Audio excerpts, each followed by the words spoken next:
Bonjour à tous et bienvenue dans ce nouvel épisode de Biopilates Deep Dive. Aujourd'hui, j'aimerais vous emmener dans un exercice unique, précis, d'une grande finesse biomécanique, l'Open Elbow. C'est la deuxième préparation de la série Back Rowing et, à mes yeux, une véritable fenêtre ouverte sur l'intelligence de l'épaule, sur la stabilité de la scapula, sur la coordination du tronc et sur la relation intime entre respiration et mouvement. L'Open Elbow est un exercice discret, mais c'est aussi l'un des plus révélateurs de la mécanique profonde du haut du corps. Lorsque je m'installe pour commencer cet exercice, je prends d'abord un temps pour sentir la neutralité de mon bassin, l'allongement de ma colonne, la largeur silencieuse de mes omoplates. Rien n'a encore bougé, et pourtant, tout est en jeu. La stabilité de ma ceinture scapulaire, la disponibilité de mon souffle, l'organisation de mon axe. Lorsque je place mes coudes contre les sangles, je sens immédiatement que la relation entre mon bras et mon tronc devra être d'une grande précision. L'Open Elbow demande une présence intérieure très fine. Rien ne doit s'échapper. Rien ne doit se contracter inutilement. Rien ne doit prendre le dessus. Lorsque j'ouvre les coudes, tout commence dans la mécanique de l'humérus dans la glène. Le coude fléchi raccourcit le levier et oblige mon épaule à travailler avec une intelligence nouvelle. La tête humérale doit glisser, rouler et pivoter dans la glène avec un centrage impeccable. Et ce centrage n'existe que si la scapula reste parfaitement établie sur la paroi thoracique. L'épaule n'est jamais seule. Elle dépend de la respiration, de la stabilité du tronc, de l'activité de la coiffe des rotateurs et de l'engagement de toute la musculature scapulaire. Dans cet exercice, l'un des muscles les plus sollicités est le deltoïde moyen. C'est un muscle fascinant, à la fois puissant et subtil. Il prend son origine sur le bord latéral de l'acromion, ce plateau osseux qui forme la partie supérieure de l'épaule. Il s'insère ensuite sur la tubérosité deltoïdienne, à mi-hauteur de l'humérus. Son innervation provient du nerf axillaire issu des racines cervicales C5 et C6.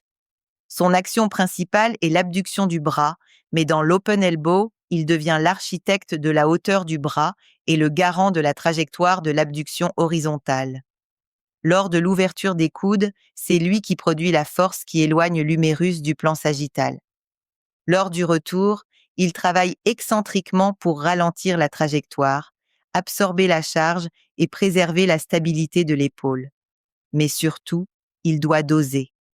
Il doit travailler avec une précision presque musicale. S'il contracte trop fort, les épaules montent. S'il ne contracte pas assez, les bras s'affaissent. L'Open Elbow révèle immédiatement sa capacité de modulation. À côté de lui, presque invisible mais absolument essentiel, un autre muscle travaille sans relâche, le sus épineux. Il naît dans la fosse sus-épineuse de la scapula, juste au-dessus de l'épine de l'omoplate. Son tendon traverse ensuite l'espace sous-acromial pour venir s'insérer sur la facette supérieure du tubercule majeur de l'humérus. Il est innervé par le nerf suprascapulaire, issu également des racines cervicales C5 et C6. Son action est double. Il initie l'abduction du bras, mais surtout, il maintient la tête humérale centrée dans la glène. Dans l'Open Elbow, son rôle de stabilisateur est primordial. Lorsque le deltoïde moyen tire l'humérus vers l'extérieur, la tête humérale a tendance à monter. Le sus épineux empêche cette translation supérieure. Il protège l'espace sous-acromial. Il garantit la coaptation dynamique de l'articulation. Il veille silencieusement à ce que l'épaule reste saine, fluide et stable. Mais même les meilleures activations musculaires ne servent à rien si la scapula ne joue pas son rôle. La scapula est le fondement de toute la mécanique de l'épaule. Elle doit rester large, basse, collée au thorax, vivante mais stable. Je sens alors mes trapèzes moyens et inférieurs, mes rhomboïdes et mon dentelé antérieur travailler ensemble pour offrir à ma glène une orientation stable.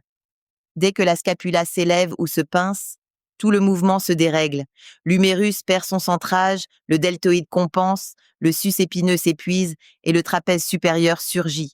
L'open elbow est un exercice qui exige que la scapula devienne une plateforme solide mais respirante, stable mais vivante. C'est ici que la respiration entre en jeu. Lorsque j'expire, je sens mon transverse se contracter, stabiliser ma région lombo-pelvienne, empêcher ma cage thoracique de s'avancer. L'expiration devient une colonne intérieure qui soutient tout le mouvement. Elle empêche les compensations thoraciques, les poussées du sternum, les hyperactivations cervicales. Elle rend l'ensemble du geste plus pur. Lors du retour, j'inspire. Cette inspiration n'est pas un abandon. Elle est un mouvement d'ouverture interne qui accompagne la décélération, qui maintient l'espace thoracique, qui soutient la stabilité scapulaire. Elle donne au geste une fluidité, une continuité, une maturité. La phase excentrique est d'ailleurs l'un des moments les plus délicats de cet exercice. Beaucoup de corps savent pousser, peu savent revenir. Le retour excentrique demande une coordination profonde entre le deltoïde moyen qui freine, le sus-épineux qui stabilise, la scapula qui reste immobile et le tronc qui se maintient dans une neutralité impeccable. Le retour révèle immédiatement la qualité du contrôle moteur. S'il est trop rapide, la mécanique se perd. S'il est trop lent, mais mal organisé, la coiffe se surcharge. Lorsqu'il est fluide, on sent que l'ensemble du corps travaille en harmonie. L'open elbow est également une magnifique opportunité de comprendre la dimension neurologique du mouvement. L'épaule ne se stabilise pas par ses os. Elle se stabilise par son intelligence neuromusculaire. Les fuseaux neuromusculaires surveillent en permanence la longueur de mes fibres. Les organes tendineux de Golgi évaluent la tension et protègent le muscle d'un excès d'effort. Les récepteurs articulaires m'informent sur la position de ma tête humérale. Mon système nerveux intègre ces informations et ajuste ma contraction musculaire en temps réel. Lorsque je pratique l'open elbow, je sens que je rééduque mon système nerveux autant que mes muscles. Je développe une finesse d'ajustement qui, ensuite, améliore tous les mouvements de la série. Dans cet exercice, un invité indésirable surgit souvent, le trapèze supérieur. Il se contracte dès qu'une instabilité apparaît ailleurs. Il essaie d'aider, mais en réalité, il perturbe.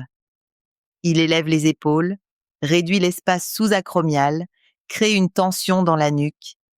Il faut apprendre à le calmer, à le laisser tranquille, à lui rappeler que sa participation n'est pas requise ici.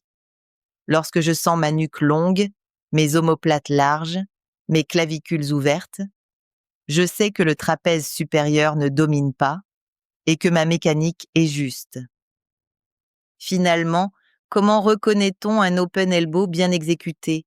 Par la sensation de calme dans le geste, par une trajectoire stable et sans heurt, par une scapula qui ne bouge pas, par un bras qui garde sa hauteur, par une respiration qui accompagne, par une organisation intérieure qui rend le geste simple, même s'il est très technique. L'open elbow n'est pas un exercice isolé. Il prépare tout le répertoire de la rame arrière, il éduque la coiffe, stabilise la scapula, organise le tronc, affine le souffle et construit un dialogue profond entre le geste et la conscience. Il nous apprend à bouger non pas avec force, mais avec intelligence. Il nous rappelle que la stabilité n'est jamais une rigidité, mais une disponibilité. Et il nous invite à rencontrer notre épaule dans toute sa sophistication. Merci de nous avoir écoutés. Si cet épisode vous a plu, n'hésitez pas à vous abonner sur Ocha, Spotify, Apple Podcast ou YouTube. Votre soutien permet à ce podcast de continuer à grandir et à diffuser la science du mouvement.